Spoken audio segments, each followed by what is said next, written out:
আমরা মানুষ জাতি হিসেবে এত জাজমেন্টাল কেন? আমরা কেন নিজেদের চয়েসটা আরেকজনের উপর সব সময় প্রেশার ক্রিয়েট করে তাকে চাপ পাই দিতে রাজি থাকি?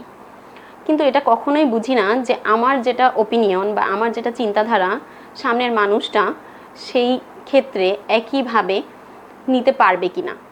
বিসিএস, অনেক মানুষ আছে যে বিসিএসের ফুল ফর্মটাই জানে না, যে বিসিএস বাংলাদেশ সিভিল সার্ভিস এই ফর্মটাই যে জানে না, সে অ্যাজ এ গেস্ট বাসায় এসে বলবে ও প্রাইভেট মেডিকেল থেকে পাশ করছো, তাহলে তো তোমার কোনো ভ্যালুই থাকবে না যদি না তোমার বিসিএস হয়। কিন্তু আমার তো বিসিএস পছন্দ নাই হতে পারে। আমার ক্যারিয়ার আমি ভালো বুঝবো যে আমি 5টা বছর ইন্টার্নশিপের সাথে শেষ করে 6 বছর টোটাল এই জিনিসটা পাশ করার পরে আমার হতে পারে যে আমার ক্লিনিক্যাল সাবজেক্ট পছন্দ, আমি ক্লিনিক্যালে যাব।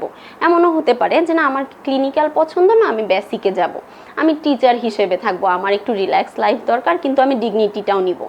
আমার এটাও পছন্দ হতে পারে যে না আমি পুরোপুরি সেক্টরটা চেঞ্জ করে আমি এমপিএইচ করে মাস্টার্স করব, করে আমি পাবলিক হেলথে চলে যাব।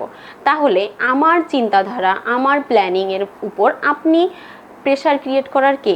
শুধুমাত্র বাহিরের একজন গেস্ট, আপনি আসছেন, খাবেন, রেস্ট করবেন, গল্প করবেন, চলে যাবেন। এসে আপনি কেন জাজমেন্টাল হবেন যে আল্লাহ তুমি তো প্রাইভেট থেকে পাশ করছো, তোমার তো কোনো ভ্যালুই নেই বিসিএস দিতে, বিসিএসটা ট্রাই করো, হয়ে যাবে, লেগে থাকলে হয়তো বা হবে। ও বিয়ের পর তো পড়াশোনা আর হয় না। আমার পড়াশোনা, আমার ক্যারিয়ার, আমার ডিগ্রি পুরোটাই আমার। আপনি আসছেন, খাবেন দাবেন, চলে যাবেন। নেক্সট টাইম যদি এগুলো নিয়ে বললেন তাহলে আর আসবেন না।